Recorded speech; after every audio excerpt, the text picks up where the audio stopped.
Ишек урыс халық ертегісі. Орманда болған оқиға еді.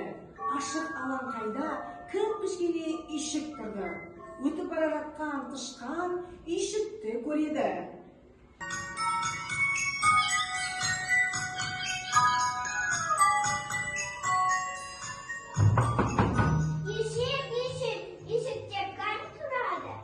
Ешкім үн қатпады. Тышқан ишекке кіріп, өмір сүреді. Бақылдап бақа келеді.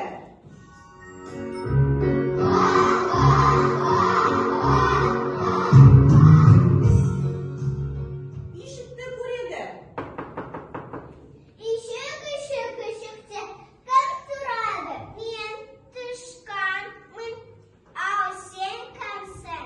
Мен бақамын, кел бірге тұрайық. Тышқан мен бақа бірге өмір сүреді. Секеңдері қоян келеді.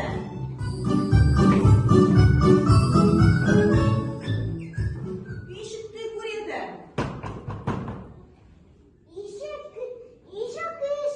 Ишекте кім тұрады? Мен тышқанмын, мен бақамын, ал сен кімсің? Мен қоянмын, кел бізбен тұр. Үшеуі бірге өмір сүреді. Орманда бұрандап түлкі келеді.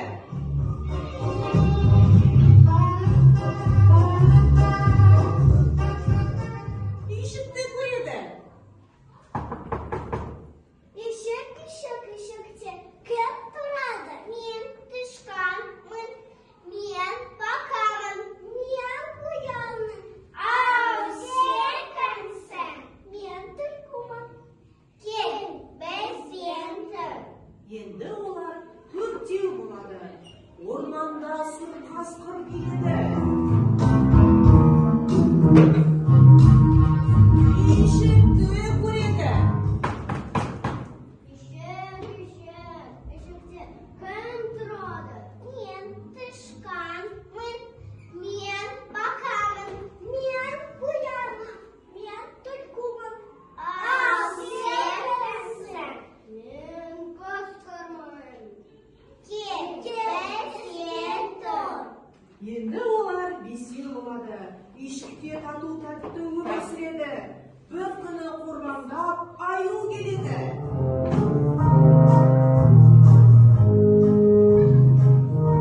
Ишекті көреді. Ишекте кім тұрады? Мен тышқанмын, мен бақамын, мен қоянмын, мен түлкімін, мен қасқырмын. Ал сен кімсің? Мен аюмын. Сендермен тұрғым келеді. Аю сен, өткенсің, ішігімізді бұзасың. Сендермен бірге тұрамын. Сендермен дос боламын. Ішікті күзетемін.